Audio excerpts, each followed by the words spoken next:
Lesson 38, Starting and Finishing. Let's get started with a common question. Is there a difference between the verbs start and begin? There's no difference in meaning. I started studying English 3 years ago is the same as I began studying English 3 years ago, but begin is a little more formal than start.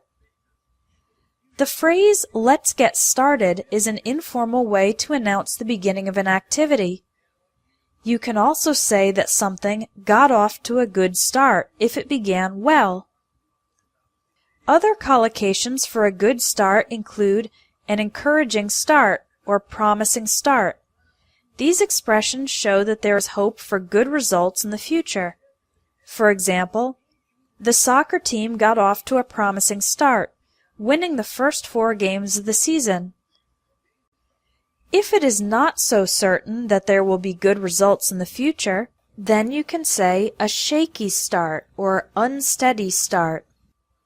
The business had a shaky start in the second quarter of 2013, with sales numbers fluctuating daily.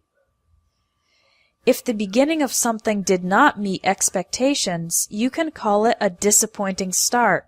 And if it was really terrible, you can describe it as a disastrous start. Kevin failed every single one of his first exams. His semester was off to a disastrous start. Sometimes things go so badly that you need to get out of the situation and have a completely fresh start or new beginning.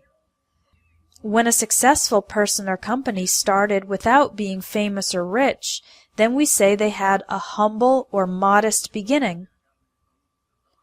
Now let's talk about finish and end. There is a difference between these two verbs.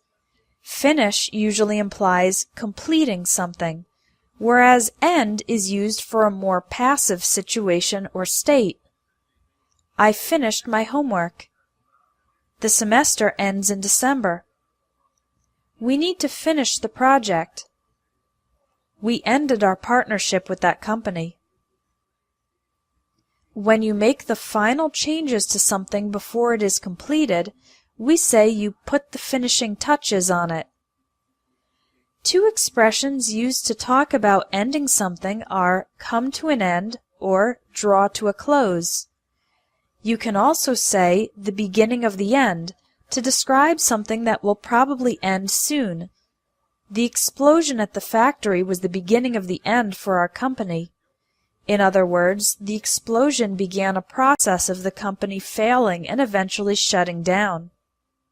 When something ends quickly, then it comes to an abrupt or sudden end.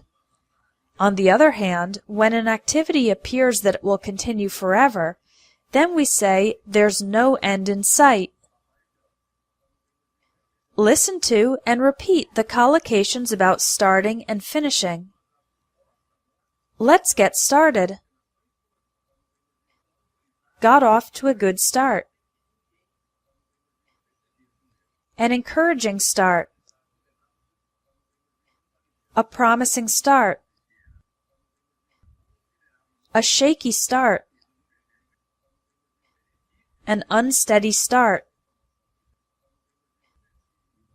A disappointing start. A disastrous start.